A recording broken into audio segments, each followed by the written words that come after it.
Hello dear students, standard 7. Now we are going to learn your current chapter Don't Quite, and today's the topic is summary of the poem.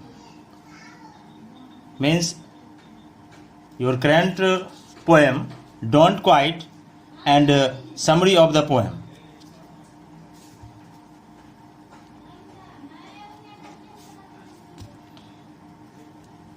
Don't Quite is the poem that is composed by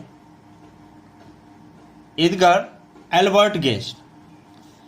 Edgar Albert Guest is the writer of this poem. Means composed and composed, otherwise write.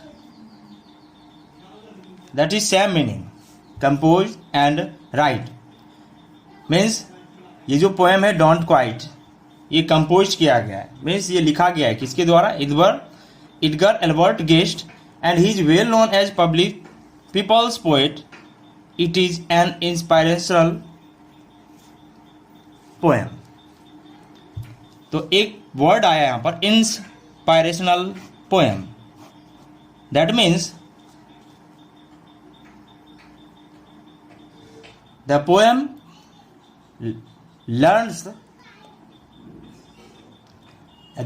teaches us about some inspirational thoughts. Means you know that in any adverse condition, in any situation, we have to work hard. Means this poem also teaches about that point. Means it is an inspirational, so it is called it is an inspirational poem. तो इतने इसमें inspirational बातें इसमें जो बताई गई है poem writer के द्वारा, तो इसके लिए इसको इंस्पायरेशनल पोएम कहा गया. डोंट क्वाइट को ये इंस्पायरेशनल पोएम है, हम लोगों को किसी ना किसी तरह से इंस्पायर करता है to do work hard, don't quit the path of your aim in any situations. According to the poet, the poet guest in our life, there are many instances of misfortune like poor financial condition, slow pace ... etc. That means आप अपने life में देखते होंगे कि writer के according writer ये कह रहे हैं कि हमारी लाइफ में बहुत सारे इंटेंसेस आते रहते हैं, जो कठिनाइयां हैं वो आते रहते हैं. जैसे मिसफॉर्चून लाइक पुअर, दुर्भाग्यवश कोई गरीब होता है. सम फाइनेंशियल, और गरीब है तो उसके पास क्या होगा? फाइनेंशियल कंडीशंस उसका बेटर नहीं होगा, अच्छा नहीं होगा, तो फाइनेंशियली वो क्या होंगे? पुअर होंगे, और उसके कंडीशन बहुत ही पिटिएबल हो सकते हैं. तो according to the poets, in our life there are many instances of misfortune like financial condition, slow paces, etc. ये सारे कंडीशंस हमारी लाइफ में आते रहते हैं. But here are the enough reason to stop. That means the financial condition, the poverty and many others pitiable condition, that is the reason to stop our journey. Means हम जो जिस path पर चल रहे होते हैं, चाहे हमारी जो भी सक्सेसफुल होने के लिए, हमारे हम अपने एम को अचीव करने के लिए जो पाथ पर चल रहे होते हैं, तो कहीं ना कहीं this conditions, poor, financial, slow pace, that is the enough reason to stop it. ये सारे कोई ना कोई रीजन होते हैं कि पर्याप्त रीजन है ये किसी ना किसी तरह से उसको स्टॉप करने के लिए. ये कंडीशन जब आपके सामने आएंगे तो इसको फेस नहीं कर पाएंगे और कहेंगे लास्टली हम इसे छोड़ ही देते हैं. तो ये स्टॉप, रीजन टू स्टॉप, ये क्या है? इस वर्क को कि आप जिस पाथ पर अपने गोल को अचीव करने के लिए मूव कर रहे हैं उसको स्टॉप करने का ये क्या है? वे है.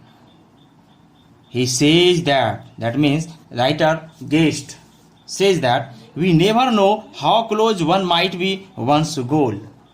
कि आप और हम को ये कभी पता नहीं होता कि हम लोग गेम के कितने करीब हैं, अपने गोल के कितने करीब हैं.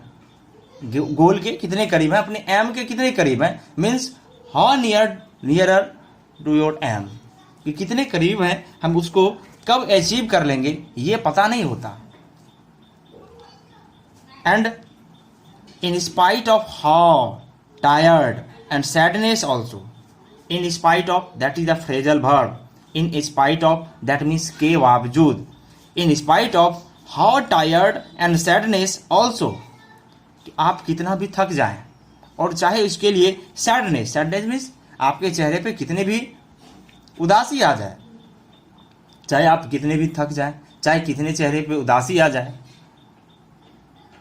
But in also we may feel that this will never end, but आपके अंदर ये होनी चाहिए, आपके अंदर ये स्ट्रेंथ होनी चाहिए, it may be feel that will never and, it may be feel, आप इसको तो फील कर सकते हैं कि टायर्ड है, हमारे अंदर उदासी है, but that this will never and, इसको एंड नहीं किया जा सकेगा, इसको आप एंड नहीं कर सकते, मीन्स अपने पाथ पे आप रुक नहीं सकेंगे, अपने गोल को अचीव करने के बाद ही स्टॉप करना है। Means sadness also we may feel that this will never end, at in worse condition we should take a short rest, means as examples आप सैडनेस हो जाएं, अदरवाइज आप टायर्ड हो जाएं, अदरवाइज आप कोई भी एडवर्स कंडीशन इनवर्स कंडीशन में आपको